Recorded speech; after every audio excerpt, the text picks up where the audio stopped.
بسم اللہ الرحمن الرحیم۔ خبرنامہ، اہم عالمی خبروں کا خلاصہ۔ لبنان کے سرکاری میڈیا کی رپورٹ کے مطابق صبح کے وقت ایک نامعلوم مسلح فوج ساحل سمندر پر پہنچی، ایک قریبی عمارت پر چھاپہ مارا اور سپیڈ بوٹ کے ذریعے روانہ ہونے سے پہلے ایک شخص کو گرفتار کر لیا۔ لبنانی وزیر اعظم نجیب میقاتی نے لبنانی وزارت خارجہ کو ہدایت دی ہے کہ اقوام متحدہ کی سلامتی کونسل میں اسرائیلی فوج کے ہاتھوں لبنان سے شہری کے اغوا ہونے کی تحقیقات کا مطالبہ کیا جائے۔ واضح رہے کہ لبنانی وزارت صحت کے مطابق لبنان میں اسرائیلی حملوں میں اب تک 2968 افراد شہید ہو چکے ہیں، جبکہ 13,319 زخمی ہو چکے ہیں۔ لبنان کی موجودہ صورتحال پر اقوام متحدہ کا کہنا ہے کہ اس وقت لبنان میں حالات 2006 میں اسرائیل اور حزب اللہ کے درمیان ہونے والی جنگ سے بھی زیادہ خراب ہے۔ بھارتی فوج کو سوشل میڈیا مواد کی براہ راست نگرانی کا اختیار مل گیا۔ بھارتی میڈیا کے مطابق بھارتی فوج اب سوشل میڈیا مواد ہٹانے کے لیے براہ راست نوٹس دے سکے گی۔ بھارتی وزارت دفاع نے سینئر افسر کو انچارج مقرر کر دیا۔ بھارتی میڈیا کا کہنا ہے کہ سینئر افسر کو آئی ٹی ایکٹ کے سیکشن 79(3)(b) کے تحت اختیار دیا گیا ہے۔ سوشل میڈیا پلیٹ فارمز کو فوج سے متعلق غیر قانونی مواد ہٹانے کا کہا جا سکے گا۔ بھارتی میڈیا نے کہا کہ اب تک بھارتی فوج مواد ہٹانے یا بلاک کروانے کے لیے متعلقہ وزارت پر انحصار کرتی تھی۔ امریکہ نے ایران کو تنبیہ دیتے ہوئے خبردار کیا ہے کہ ایران اسرائیل پر ایک اور حملہ نہ کرے۔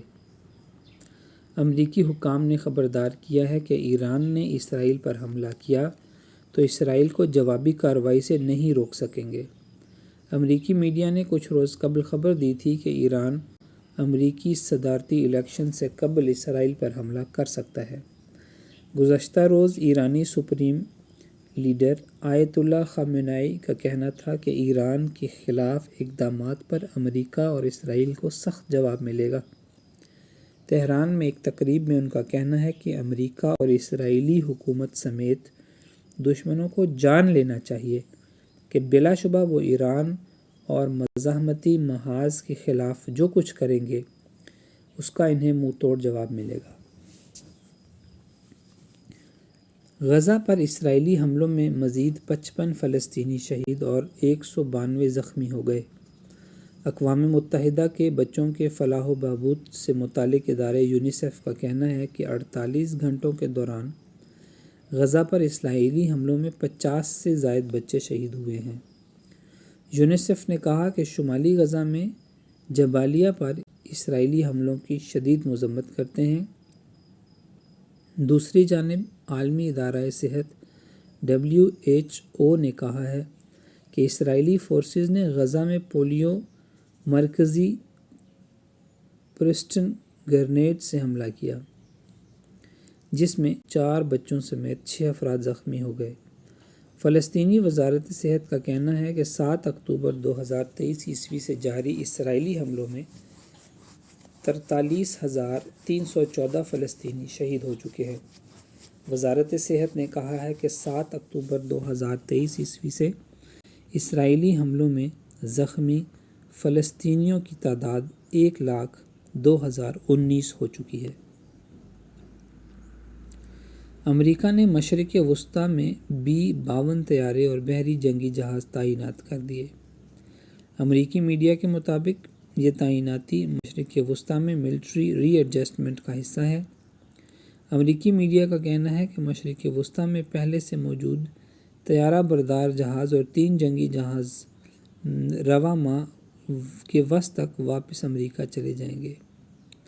پینٹاگون کے مطابق اسرائیلی دفاع اور حوثیوں کے حملے سے اتحادیوں کی حفاظت یقینی بنانے کے یہ اقدامات کیے گئے ہیں۔ دوسری جانب لبنانی وزیر ٹرانسپورٹ نے کہا ہے کہ لبنان شام سرحد اسرائیلی حملے کے بعد دوبارہ مکمل بند کر دی گئی ہے۔ ان کا کہنا ہے کہ گزشتہ ماہ بھی لبنان شام سرحد کو اسرائیلی حملے کے بعد بند کر دیا گیا تھا۔ لبنانی وزیر ٹرانسپورٹ کے مطابق حملے کے کچھ روز بعد سرحدی گزرگاہ کو چھوٹی گاڑیوں کے لیے کھولا گیا تھا۔ دوسری جانب لبنانی وزارت صحت نے بتایا کہ گزشتہ 24 گھنٹوں کے دوران اسرائیلی حملوں میں 52 شہری شہید اور 72 زخمی ہوئے ہیں۔ امریکی ریاست مشیگن کے حکام نے ڈیموکریٹک اکثریت والے وارن شہر میں انتخابی نتائج دیگر شہروں کے مقابلے دیر سے موصول ہونے کا خدشہ ظاہر کر دیا۔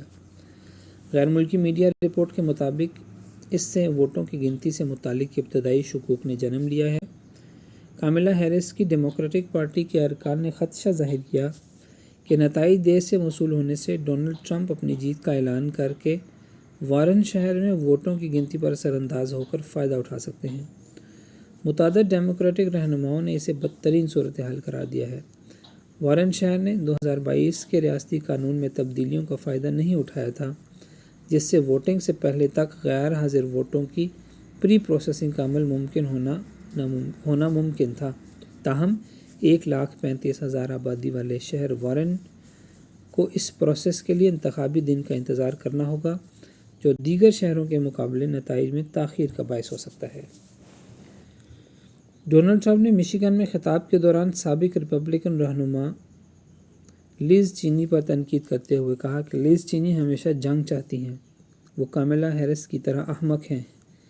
سابق امریکی صدر نے کہا کہ لیز چینی کو بندوق دے کر میدان جنگ میں بھیجا جائے تو وہ بزدل ثابت ہوں گی۔ ان کا کہنا تھا کہ لیز چینی میں اتنی ہمت نہیں ہوگی کہ میدان جنگ میں دشمن کا سامنا بھی کر سکے۔ ادھر کاملا ہیرس نے لیز چینی سے متعلق بیان پر ٹرمپ کو صدارتی دوڑ سے نااہل قرار دینے کا مطالبہ کر دیا۔ واضح رہے کہ لیز چینی نے کیپٹل ہل پر حملے کے بعد ٹرمپ سے تعلق ختم کر دیا تھا۔ روزنامہ الفجر انٹرنیشنل، بدھ 5 نومبر 2024 ء۔